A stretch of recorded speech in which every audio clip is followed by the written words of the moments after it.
Praise the lord. మన ప్రభును ప్రియరక్షకుడైన యేసుక్రీస్తు వారి నామంలో మీ అందరికీ ప్రత్యేకమైన వందనాలు, శుభాలు తెలియజేస్తున్నాను. పిల్లరా, అందరు బాగున్నారా? ఆరోగ్యంగా ఉన్నారా? మీ గురించి అనుదిన ప్రాంతంలో నేను జ్ఞాపకం చేసుకుంటున్నా. పిల్లరా, ఈ నవంబర్ 27వ తారీఖున దేవుడు మనకి ఇచ్చిన వాగ్దానం చదువుకుందామా?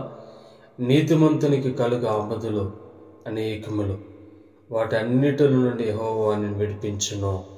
కీర్తనలు 34:19. దేవుని బిడ్డలారా, నీతిమంతునికి కలుగు ఆపదలు అనేకములు అంటున్నాడు అండి. నీతిగా బ్రతికిన వాడికి ఎప్పుడు ఆపదలే, ఇబ్బందులే, ఆటంకాలే. మనం ఈ లోక సంబంధమైనది ఎలా ఉన్నా కానీ ఆత్మ సంబంధంగా మనం ఎప్పుడు నిత్యము దేవునికరంగా ఉండాలి. నీతిగా బ్రతుకుతున్నప్పుడు దాన్ని పెట్టలేరా అనేకమైన ఆపదలు ఉంటాయి. నీతిగా బ్రతుకుతున్నప్పుడు అనేక రకమైన ఇబ్బంది పడుతూ ఉంటారు. మనం నీతిగా బ్రతుకుతున్నప్పుడు శ్రమలు అనుభవించాలి, అప్పుడే పరలోకం. స్తోత్రం కలుగును గాక. నీతిమంతులుగా ఉన్నప్పుడు దేవుడు తప్పకుండా విడిపిస్తాడు. అదే అంటున్నాడు కదా, నీతిమంతుని కలుగు ఆపదలు అనేకములు, వాటన్నిటి నుండి దేవుడే విడిపించెను. దేవునికి స్తోత్రం కలుగును గాక. ఏ విషయంలో నలుగుతున్నావు, ఏ విషయంలో బాధపడుతున్నావు, నిన్ను నీతిమంతునిగా ఉంటే చాలు, యథార్థవంతుడిగా ఉంటే చాలు అంటే. ఎప్పుడైతే నీతిమంతుడిగా ఉంటావో దేవుడు నిన్ను విడిపించగలడు. స్తోత్రం కలుగును గాక. దేవునికి మహిమ కలుగును గాక.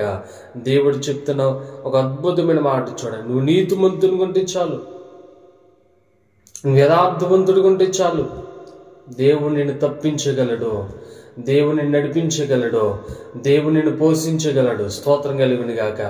నీతిమంతుడిగా ఉంటే చాలు. ఉన్నావా? నీతిమంతుడిగా ఉన్నావా? యథార్థవంతుడిగా ఉన్నావా? మరి ఎందుకు భయపడుతున్నావు? దేవుడు అన్నిటిలో నుండి, ఎంత అద్భుతమైన మాట, అన్నిటిలో నుండి దేవుడే నిన్ను తప్పిస్తాడు, దేవుడే నిన్ను పోషిస్తాడు, దేవుడే నిన్ను ఒక ఉన్నతమైన స్థానంలో పెడతాడు. నీతిమంతులుగా ఉండండి, యథార్థవంతులుగా ఉండండి. దేవుడి కృప మీకు నిత్యము తోడుగా ఉంటుంది. అటువంటి కృప, అటువంటి ధన్యత దేవుడు మనందరికీ అనుగ్రహించును గాక. ఆమేన్. తల ఉంచండి. పరిశుద్ధుడైన దేవా, తండ్రి నీకు స్తోత్ర.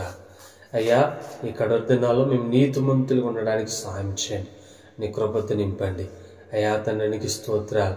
ఏ దుష్టుడు ప్రభావం మా మీద ఉండకుండా అయ్యా మేము అయ్యా తండ్రి నీతిమంతులుగా మా జీవితాన్ని, మా పరిస్థితులను మీరు జ్ఞాపకం చేసుకోమని, బలపరచమని ప్రార్థన చేస్తున్నాడు.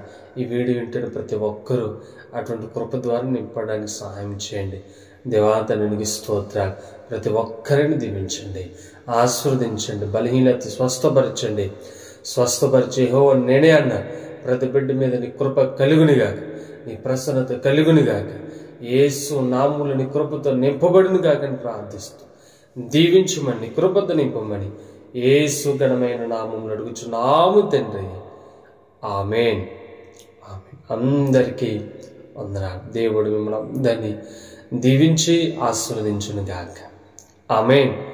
Praise the lord.